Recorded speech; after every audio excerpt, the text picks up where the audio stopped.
Dimanche, 1er juillet 79, 14h45.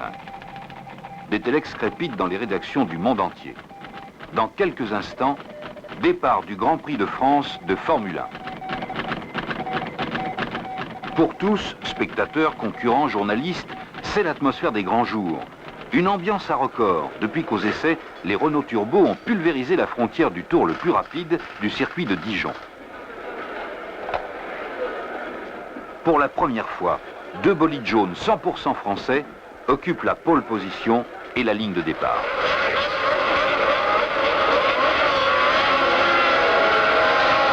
Pourtant, il y a quelques jours seulement, le doute subsistait encore. Puis maintenant, voici qu'elles se révèlent les meilleures, alors qu'on les a souvent connues capables du pire. Alors, qui sait? Pourquoi pas? Réponse dans quelques 90 minutes de course.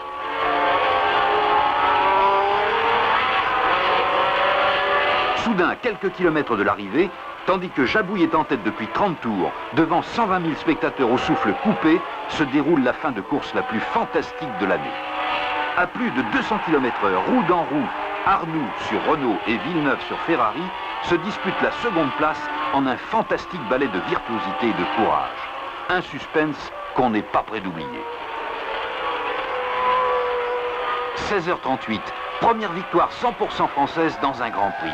Pour Renault, Elf et Michelin, c'est la récompense de 4 ans d'efforts, la confirmation d'un pari technique unique dans l'histoire du sport automobile. Faire gagner une Formule 1 avec un moteur suralimenté. La Formule 1, elle commence autour d'un homme, le pilote. Parfaitement installé dans un habitacle fonctionnel, il donnera toutes ses possibilités avec une machine à sa mesure. Il dispose de 3 pédales, d'un volant, d'un levier. Eh bien, de leur position au millimètre près peut dépendre la victoire ou la catastrophe. À la vitesse de 250 km/h, la voiture parcourt une distance égale à sa propre longueur en 1/15e de seconde. 1/100e de seconde, c'est 1 mètre de trop. Juin 1976. Sur une monoplace expérimentale, Jean-Pierre Jabouille fait effectuer au moteur V6 Turbo sa première épreuve. L'espoir se confirme. La puissance apparaît impressionnante. Elle dépasse 550 chevaux. Décembre 1976, c'est officiel. Renault et Elf engagent leur grand pari. Après les épreuves de promotion, les rallyes, les courses de prototypes, la Formule 2, désormais, la Formule 1 sera leur objectif commun. Ce défi sera total. Défi total du châssis au pneumatique en passant par un moteur suralimenté par turbocompression. Une solution qui n'a encore jamais été appliquée en Formule 1. Il s'agit de créer une voiture 100% française. Pour tous, c'est le commencement d'une longue, d'une difficile aventure technique. Tout est en effet nouveau, tout est à inventer. L'automobile aux limites de l'impossible, elle fait appel à la recherche fondamentale. L'ingénieur se tourne vers les physiciens, les chimistes, les électroniciens. Le carrossier consulte les spécialistes de l'aérodynamique. Le mécanicien doit retrouver la précision, la patience, le geste, le savoir-faire des maîtres artisans. Il s'agit de concilier légèreté, souplesse, solidité. Par sa technique et par les matériaux employés, la construction du châssis coque relève de l'aviation plus que de l'industrie automobile moderne. Toute la puissance du moteur, toutes les contraintes mécaniques s'appuieront sur cette structure qui représente moins de 10% du poids total du véhicule. Pour trouver plus de 520 chevaux dans 1500 cm3, la cylindrée d'une voiture de tourisme, pour obtenir l'équivalent de 3 litres par suralimentation, il faut dépasser l'industrie conventionnelle. La circulation accélérée des gaz, la très haute température, près de 2000 degrés au cœur du cylindre. Tout cela exige une métallurgie qui soit d'avant-garde, un usinage, une finition, un montage irréprochable.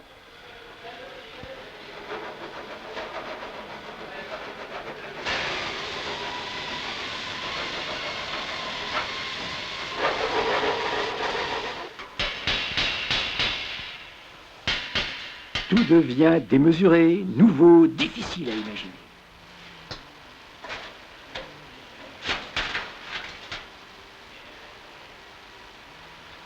Lorsqu'un moteur tourne à 12 000 tours, il faut chaque minute commander sans erreur 288 000 ouvertures et fermetures des soupapes. Cela représente près de 5 000 interventions mécaniques chaque seconde. À ce même régime, il faut, avec une précision qui atteint le millionième de seconde, allumer 600 étincelles par seconde, soit plus que le double des meilleurs moteurs de série. Et toujours à raison de 12 000 tours par minute, les pistons du V6 parcourent ensemble plus de 100 mètres par seconde. Pendant la durée moyenne d'un Grand Prix, cela représentera 550 km, avec un changement de sens tous les 49 mm, 2400 fois par seconde.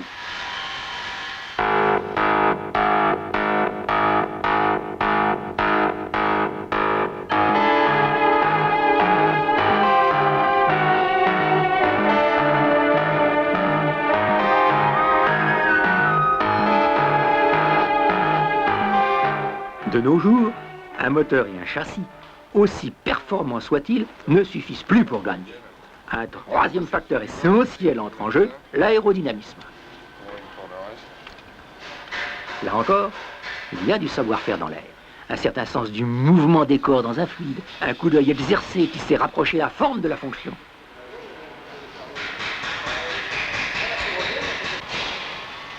D'abord, les lignes principales du premier carénage sont déterminées. Puis, on affine les contours, les volumes dont dépend le meilleur rendement aérodynamique. Enfin, l'automobile carrossée est étudiée en soufflerie. Bon, alors 38. Idem 27, bêta 0 degré, arrière 4e coupe, équerre 1 cm sur capot avant.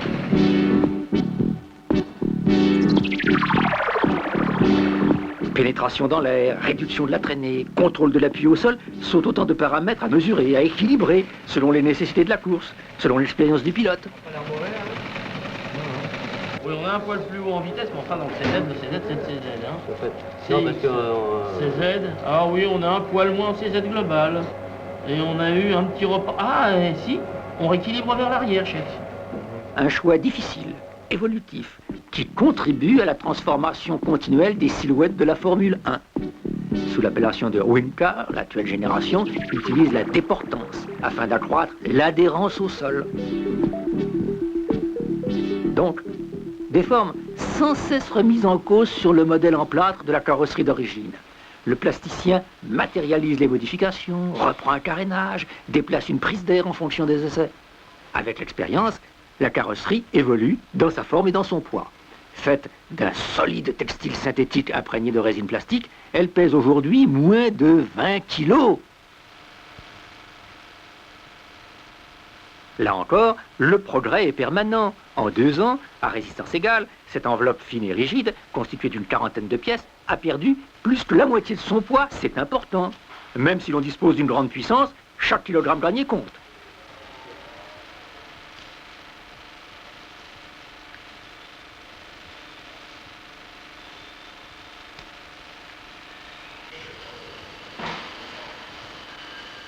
Mai 1977, la F1 Turbo RS01 fait son entrée officielle devant la presse automobile. Les spécialistes sont enthousiastes et ils sont perplexes. Le doute, c'est surtout le turbo en Formule 1. Pourquoi pas un moteur atmosphérique?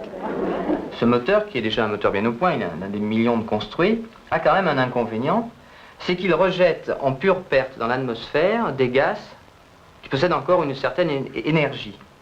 Les ingénieurs ont eu l'idée de récupérer ces gaz d'échappement. Pourquoi faire?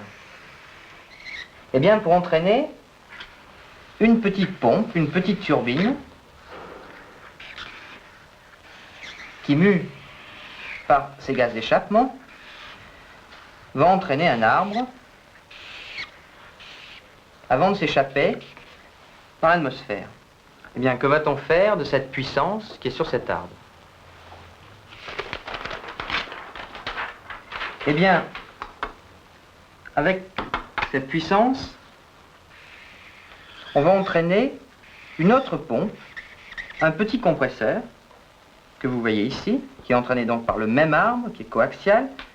On va entraîner un compresseur qui va aspirer de l'air dans l'atmosphère, le comprimer, et cet air comprimé, on va le ramener dans l'admission du moteur, c'est-à-dire que le moteur va avaler de l'air comprimé. enveloppant de l'air comprimé, et si nous dosons l'essence en proportion, ce moteur sera plus brillant, plus performant. Avec la technique du turbocompresseur, on a d'une part récupéré de l'énergie qui était gaspillée, et d'autre part, par l'intermédiaire de l'air comprimé par le compresseur, on a rendu le moteur plus brillant. Deux notions, donc, économie et performance des moteurs à turbocompresseur. Alors, dans la pratique, un turbocompresseur, c'est cela. Alors, vous reconnaissez à gauche la partie turbine, avec l'arrivée des gaz d'échappement, qui entraîne cette petite roue avant de s'échapper. À droite, la partie compresseur, avec sa roue, entraînée par le même arbre, l'admission d'air et la sortie d'air comprimé vers le moteur ici. Dès 1907, Renault avait suralimenté un moteur. La compression avait été étendue à la haute puissance et fait la renommée des autorails français. Toutefois, une partie de l'énergie était prélevée sur le moteur jusqu'à l'apparition du turbocompresseur. Sur camion, le turbo résiste à 250 000 km de trafic. Il permet à puissance égale une économie de 10%.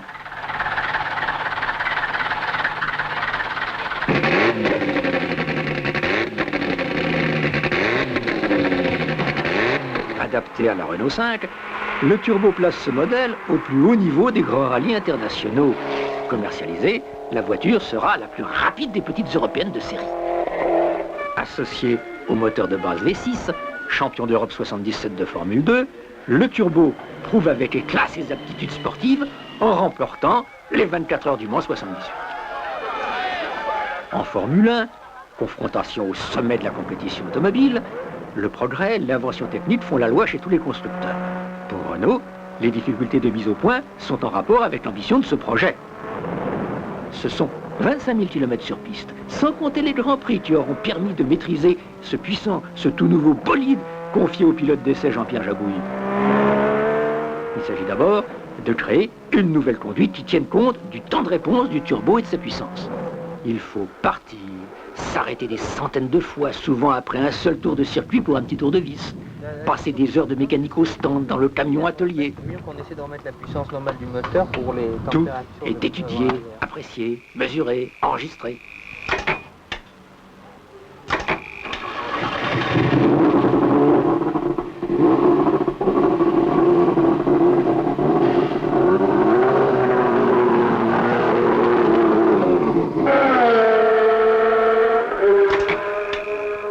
Fréquemment, la piste remet en cause les propositions du laboratoire ou de l'atelier. Les résultats, en effet, sont incertains. L'équipe doit apprendre vite à faire face aux difficultés, à surmonter l'amertume des échecs. Tu freines plus, c'est ça le problème. Hein? Quel est le problème?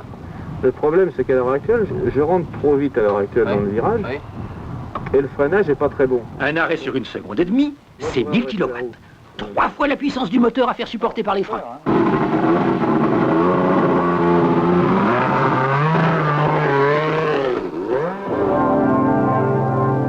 L'obstination, un certain sens du recul et de la décision sont des qualités indispensables aux pionniers de la Formule 1. Cela fait partie des enseignements qu'apporte ce projet.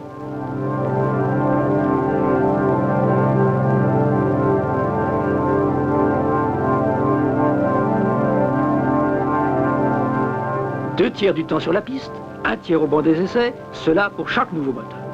Un Grand Prix, c'est plus d'1 million de tours sans aucune défaillance. C'est un turbocompresseur qui tourne à 100 000 tours minute et qui supporte 800 à 900 degrés. Second moteur de la compétition, l'imagination. 6, 8, 12, voire 16 cylindres, tout est tenté pour gagner de précieux centièmes de seconde. Prise d'air surélevée, aileron avant et arrière, prise d'air latérale, spoiler, stabilisateur mobile, 4 roues motrices, puis 4 roues directrices.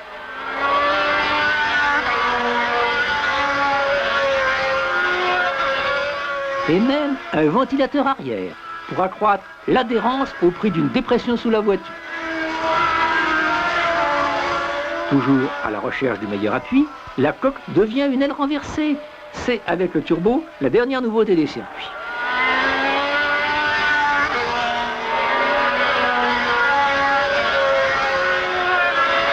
Dès 1979, tous les constructeurs adoptent cette formule aérodynamique. C'est l'année où la Formule 1 met des jupes. On voit plus loin. Sous le numéro 15, la RS10 sera l'auto du second souffle, celle du double turbo.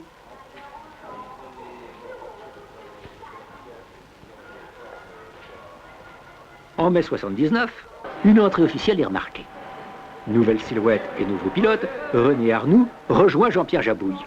La grande rencontre a commencé bien des années auparavant avec les formules de promotion Renault Elf.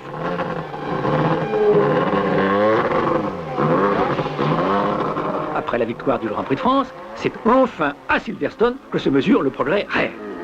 1978, départ en dernière ligne. 1979, départ en tête de René Arnoux, qui terminera second au Grand Prix de Grande-Bretagne.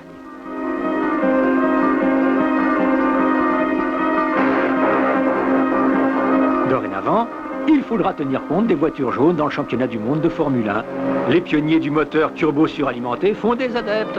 On y songe chez Ferrari, Alfa Romeo, BMW et même Ford Cosworth, qui motorise encore les 2/3 des Formules 1.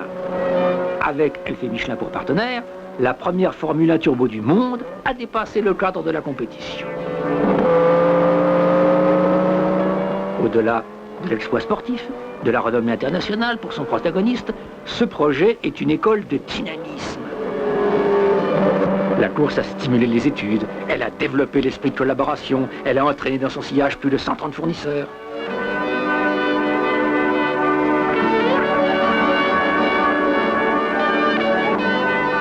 L'automobile à la limite de l'impossible, c'est un ambitieux projet.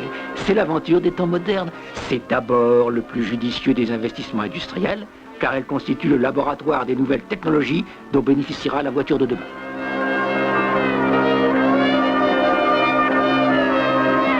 Avec la collaboration d'Albert Ducrot et l'équipe Renault Sport.